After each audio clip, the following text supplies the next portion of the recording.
कुरान पाक ने कहा है यहूदियों पे अल्लाह ताला ने ज़िल्लत मुसल्लत कर दी है, ये ज़लील हैं, इनका कोई देश नहीं है। ये जो उन्होंने कब्ज़ा किया हुआ है ना फ़लस्तीन पे, ये कब्ज़े की जगह है। और एक मुट्ठी भर शायद 60-70 लाख आबादी हो इसराइल की, अगर अमेरिका इनकी मदद ना करे तो ये इसराइल कायम ही नहीं रह सकता। और इसके इर्द गिर्द 12-14 इस्लामी मुल्क हैं। बैतुल मुक़द्दस मस्जिद अक़सा कोई मामूली जगह है? हुज़ूर सल्लल्लाहु अलैहि वसल्लम ने फरमाया 3 सफ़र करो तो समझना इबादत कर रहे हो। कौन से हैं? फरमाया अगर बैतुल्लाह शरीफ जाओ तो इबादत समझ कर जाना, मस्जिद नबी शरीफ जाओ तो ये भी इबादत है, और मस्जिद अक़सा शरीफ की तरफ जाओ तो ये भी इबादत है। और फरमाया मस्जिद अक़सा में जिसने एक नमाज़ पढ़ी उसे 25,000 नमाज़ों का सवाब मिलेगा। और सुबहान अल्लाह, ये वो मस्जिद है जिसके साथ मेराज शरीफ जुड़ा हुआ है। सुबहान अल्लाह, कुरान पाक ने कहा कि इस मस्जिद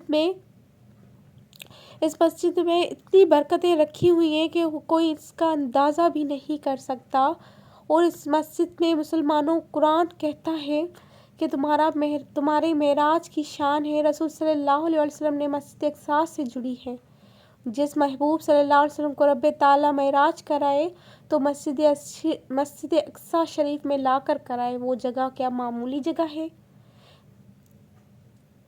मस्जिद अक़सा शरीफ नबी पाक सल्लल्लाहु अलैहि वसल्लम ने नबियों की इमामत करवाई 17 महीने।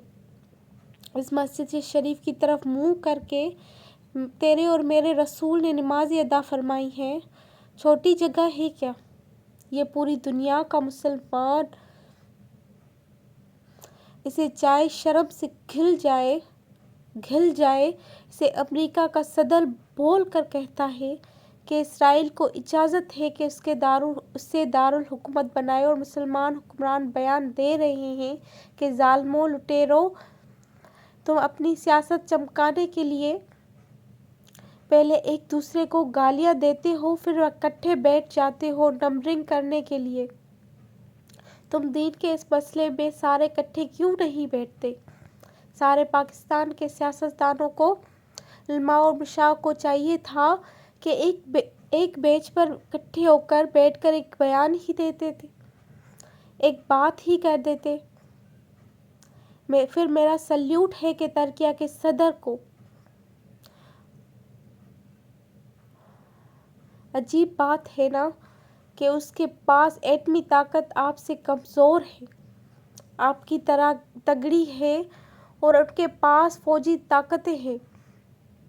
वो अपनी जगह पर आपकी फौज ताकतों का लोहा मानती है दुनिया।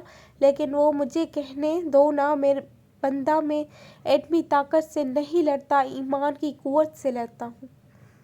वो बोल उठता है ना, क्या कर लिया उसने अपनी पार्लियामेंट से खिताब किया है कि उसने बहुत अरसे पहले कहा था मस्जिद अक़सा शरीफ में मेरी ख्वाब में आई थी, और वो कहती थी कि मुझे कोई सलाहुद्दीन अय्यूबी रहमतुल्लाह का मानने वाला कोई आए मुझे बचाए। कहती है कि मेरे ख्वाब में आई थी कि रोती थी, कहती थी कि कोई आए। और एक शायर ने कहा है कि मस्जिद अक़सा शरीफ नबी करीम सल्लल्लाहु अलैहि वसल्लम को पुकारती और कहती है कि एक बार तैयबा से फ़लस्तीन में आए, और रास्ता देखती है फिर मस्जिद अक़सा तेरा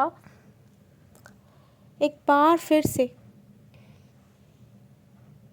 तैयबा से फ़लस्तीन में आ, रास्ता देखती है फिर मस्जिद अक़सा तेरा। இஸ்ரேல் தாக்குதல் காரணமா காசாவுல 50,000 கர்ப்பிணிகள் குடிநீர், உணவு கூட இல்லாமல் தவிச்சிட்டு வருவதா ஐநா சபை சொல்லியிருக்கு.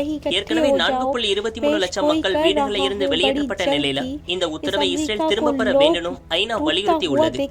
பாலஸ்தீனத்துக்கு அகதிகளா வந்த யூதர்கள் கொஞ்சமா 90%க்கும் அதிகமான பாலஸ்தீனத்தை இப்ப இஸ்ரேலா மாத்தி இருக்காங்க. கடந்த 1947ஆம் ஆண்டு தொடங்கி இப்ப வரைக்கும் இந்த சம்பவம் அரங்கேறி இருக்கு.